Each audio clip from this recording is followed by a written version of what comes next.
Baik, Assalamualaikum warahmatullahi wabarakatuh. Selamat siang semua dan semoga dalam keadaan sehat selalu. Pada siang hari ini kita akan menjelaskan terkait materi dampak positif dan negatif gejala sosial dalam masyarakat. Mungkin dari saudara-saudari sekalian sudah tahu ya beberapa dampak positif, negatif dari gejala sosial seperti itu. Jadi gejala sosial itu bisa menciptakan gesekan di masyarakat dan juga dapat memicu terjadinya perubahan sosial. Pastinya saudara-saudara berpikir bahwa gejala sosial akan selalu menimbulkan kekacauan dan berbagai dampak negatif seperti tawuran dan kemiskinan. Padahal kalau kita melihat dari sisi yang lain, ternyata banyak dampak positif dari gejala sosial tersebut. Nah, apa saja dampak sosial, dampak positifnya gejala sosial ini? Yang pertama adalah potensi munculnya nilai dan norma baru seperti itu. Karena adanya gejala sosial ini juga menjadi penanda adanya nilai dan norma masyarakat yang sudah ketinggalan zaman seperti itu. Jadi biasanya mungkin kayak kita di Indonesia ini dengan perkembangan zaman yang mungkin dulu kita tidak ada televisi gitu ya, kita interaksi dengan masyarakat ini sangat kuat seperti itu, dan dengan adanya televisi dan perkembangan teknologi informasi, maka etika kita dalam bermasyarakat itu tidak hanya beretika ketika kita bertemu secara langsung, tetapi menggunakan gadget, terus lagi menggunakan bahasa video seperti ini juga harus menggunakan etika-etika yang itu bisa tidak melukai hati masyarakat sekitar. Seperti itu. Nah, kemudian yang nomor 2 adalah gejala sosial, dampak positifnya. Yang kedua adalah adanya upaya mewujudkan kesetaraan gender seperti itu. Jadi dengan adanya perkembangan zaman ini, pastinya laki-laki dan perempuan akan lebih sadar bahwasanya nggak hanya laki-laki saja yang mempunyai hak, tapi perempuan juga mempunyai hak yang sama seperti itu. Jadi misalnya perempuan adanya di era demokrasi ini, perempuan juga diperbolehkan untuk bekerja. Perempuan juga diperbolehkan untuk melanjutkan studinya ke jenjang yang lebih tinggi dan lebih tinggi lagi seperti itu. Jadi tidak hanya laki-laki saja. Nah, ini kalau dulu seperti mungkin saya orang Jawa, itu perempuan biasanya diidentik dengan di dapur, terus jadi ibu rumah tangga, terus berias diri seperti itu kan. Nah, dengan adanya perkembangan gejala-gejala sosial, adanya era globalisasi saat ini, maka tidak memungkinkan adanya kesetaraan gender, terutama laki-laki maupun perempuan ini mempunyai hak yang sama. Seperti itu. Jadi dampak-dampak gejala positif dari gejala sosial ini sangat banyak sekali seperti itu. Nah, intinya dalam suatu kehidupan itu pasti ada positif-positifnya. Kita harus bisa mencari hikmahnya seperti itu yang terpenting. Nah, selanjutnya adalah adanya diferensi struktural seperti itu. Nah, diferensi struktural ini mengacu kepada perkembangan lembaga-lembaga sosial baru seperti itu. Salah satunya karena adanya gejala sosial, maka berkembanglah suatu NGO, organisasi-organisasi seperti itu yang menjadi wadah untuk sebagai kebutuhan maupun sebagai keinginan sebagai saling berkumpul satu sama lain seperti itu. Nah, ini adanya perkembangan informasi maupun perkembangan zaman yang merupakan salah satu efek daripada gejala sosial tersebut. Contohnya seperti apa? E-commerce yang memperlihatkan bentuk baru dari transaksi jual beli yang berkembang di masyarakat. Kalau kita tahu ya, dulu itu masyarakat kalau belanja itu kan di pasar seperti itu kan. Tapi sekarang kita di rumah saja sambil tidur gitu ya, barang bisa datang secara langsung ke rumah kita tanpa kita harus becek-becek dan sebagainya seperti itu. Namun jangan sampai kita juga melupakan terkait warisan-warisan lokal yang sudah diwariskan oleh para pendahulu kita, terutama kayak pasar. Pasar, enaknya di pasar bagi saya adalah pasar ini masih bisa ditawar seperti itu. Tapi kalau di e-commerce ini tidak bisa ditawar seperti itu. Makanya meskipun adanya diferensi struktural yang baru seperti itu, suatu wadah-wadah yang baru, tetapi ini juga menjadi tantangan kita bersama agar kita jangan sampai melupakan hal-hal yang sudah dibangun oleh para pendahulu kita, para nenek moyang kita seperti itu. Dan yang selanjutnya dampak positifnya adalah tingkat pendidikan formal semakin tinggi dan merata seperti itu. Apalagi kita sekali lagi ya, kita sekarang di era globalisasi, terutama di era demokrasi, pastinya pendidikan itu menjadi suatu hal yang penting gitu ya, selain ekonomi seperti itu. Karena saya paham betul dengan adanya pendidikan ini kita bisa menjadi lahan untuk bisa memutus rantai kemiskinan dan bisa menggapai asa. Cita-cita kita pengen jadi dokter, dengan pendidikan kita bisa jadi dokter seperti itu. Nah, ini adanya gejala-gejala sosial yang timbul di masyarakat, ini menjadi suatu hal yang sangat penting pendidikan ini gitu. Kemudian yang selanjutnya adalah meningkatnya penguasaan ilmu pengetahuan dan teknologi. Nah, kita paham betul ya dengan adanya gejala-gejala sosial di masyarakat, orang-orang berpikir terkait kayak misalnya yang berkembang saat ini adalah kayak ojek online gitu ya.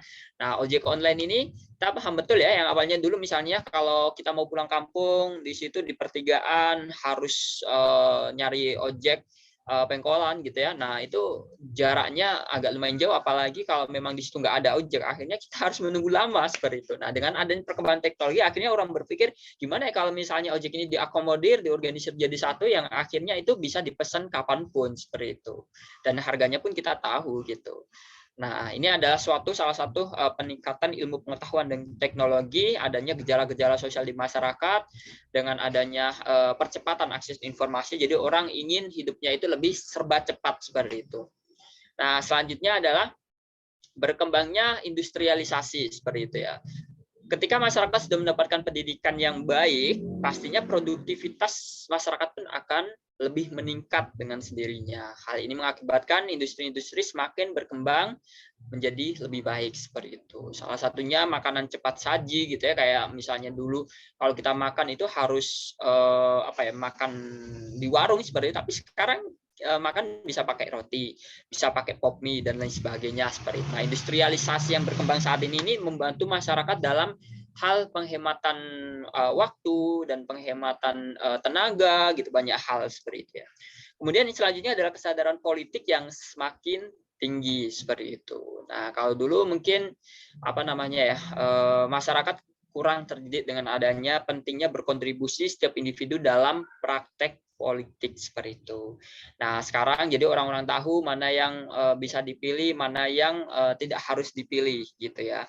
Karena menentukan nasib suatu kelompok maupun suatu masyarakat ke depannya ketika salah memilih seperti itu. Terutama kesadaran dalam menentukan hak dan kewajiban seperti itu.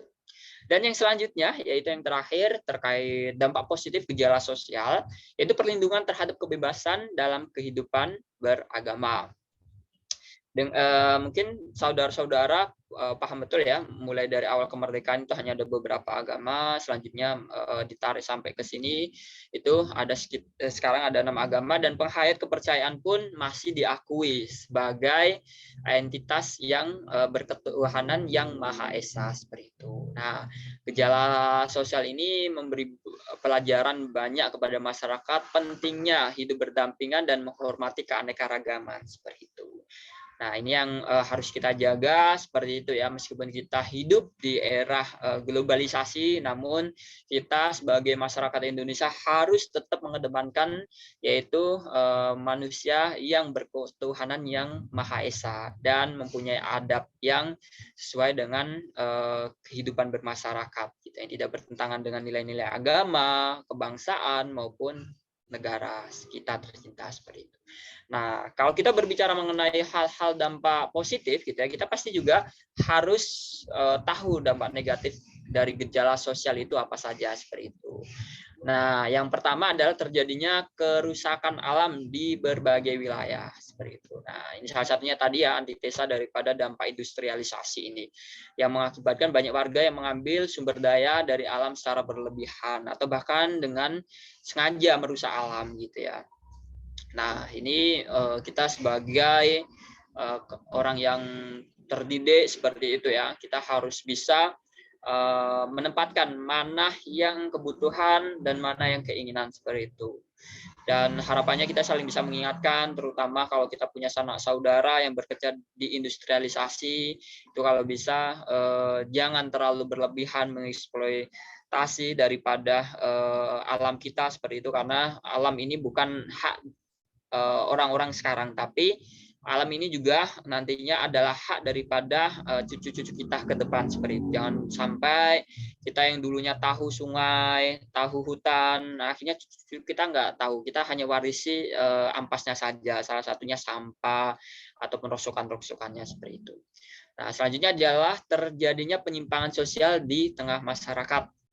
Itu ya, kita paham betul ya, adanya gejala sosial ini menimbulkan terjadinya perilaku yang menyimpang seperti itu, yang bisa disebut sebagai penyimpangan sosial gitu. Contohnya tingkat kemiskinan yang dapat menyebabkan banyak kasus pencurian, selain itu kenakalan remaja maupun tindakan asusila. Nah, ini saudara-saudara sekalian yang punya anak, yang punya kerabat, saudara, teman dan sebagainya, kita saling harus mengingatkan adanya era globalisasi ini betul-betul kita harus bisa menjaga diri kita harus bisa menjaga orang-orang sekitar kita, jangan sampai mereka terjerumus ke dalam hal-hal yang itu akan membuat nama dia jelek, bahkan bisa-bisa karir dia hancur seperti itu, dan akan dikucilkan di tengah masyarakat pastinya ya. Dan selanjutnya adalah meningkatnya konflik yang mengarah kepada kekerasan di tengah masyarakat gitu ya. Salah satunya karena orang-orang sering menonton ya perang-perangan di media sosial gitu ya, di YouTube dan sebagainya. Bahkan kayak misalnya kekerasan seksual dan sebagainya, akhirnya itu menjadi masuk ke dalam pikiran, dan itu bisa berakibat ke dalam suatu tindakan ke dunia nyata seperti itu. Makanya Bapak Ibu, saudara-saudara sekalian, ini kita sama-sama harus sekali lagi menjaga orang-orang yang kita cintai agar jangan sampai melakukan tindakan-tindakan tercela seperti tawuran, peperangan, perebutan wilayah kekuasaan, perebutan daerah sumber daya alam, dan lain sebagainya seperti itu. Kemudian yang selanjutnya adalah terdapat kesenjangan antara kelas sosial seperti itu. Yang intinya kalau dalam nyanyian Bang Haji Roma Irama itu, yang kaya makin kaya, yang miskin makin miskin seperti itu. Nah, ini emang betul juga seperti itu, karena di era sekarang, apalagi kalau dari pengamatan saya itu, ketika ada bantuan sosial, apalagi bantuan sosial tunai, ini menjadikan masyarakat itu lebih dekat mentalnya kepada mental peminta-minta gitu. Tapi kalau memang pemerintah juga bisa aksi nyata gitu, salah satunya tidak hanya memberikan bantuan langsung tunai, tapi juga melakukan pendampingan, tapi juga diberikan modal yang nyata. Nah, mungkin ini kesenjangan antar kelas sosial ini juga bisa diminimalisir. Kemandirian daripada masyarakat ini juga bisa terpupuk gitu ya. Nah, selain itu pula dampak negatifnya yaitu bisa memicu adanya ketidakrukunan antar warga, bahkan dapat memicu tindakan kriminal seperti pencurian, penjarahan, dan lain sebagainya seperti itu. Nah, yang terakhir adalah meningkatnya kriminalitas di masyarakat, gitu ya. Yang beberapa kali tadi di awal dijelaskan, yaitu terjadinya tindak kriminal di masyarakat. Seperti apa? Seperti pencurian, penjamretan, atau bahkan pembunuhan demi mendapatkan warisan. Nah, ini salah satunya biasanya kita karena sering menonton video-video, televisi, atau yang lainnya, bahkan berita-berita, akhirnya kalau kita tidak bisa bijak dalam mencerna suatu informasi di media sosial tersebut, maka bisa-bisa kita bisa meniru kayak gitu. Bahkan karena kita terjadinya kepepet gitu ya, ataupun terdesak, nah akhirnya kita karena saking laparnya kita sampai tidak habis bisa pikir gitu ya, ini baik atau buruk, akhirnya kita melakukan yang penting kita kenyang seperti itu. Nah, ini tidak boleh saudara-saudara sekalian. Kita tetap harus tahu rambu-rambu mana yang harus kita laksanakan, harus kita kerjakan, mana yang tidak boleh kita laksanakan, dan itu adalah suatu larangan yang itu akan malah merugikan diri kita, merugikan orang sekitar kita, bahkan akan kita dikucilkan di masyarakat seperti itu. Nah, ini dampak negatif dan dampak positif ketika kita belajar gejala-gejala sosial seperti itu. Itu saja mungkin saudara-saudara sekalian yang bisa saya sampaikan. Kalau nanti ada yang bisa di-sharingkan, bisa menanyakan secara langsung ya, baik itu di komentar-komentar yang nantinya akan kita buka seperti itu. Demikian dari saya, sampai jumpa di sharing-sharing terkait materi ilmu sosiologi di session berikutnya. Terima kasih, sampai jumpa. Wassalamualaikum warahmatullahi wabarakatuh.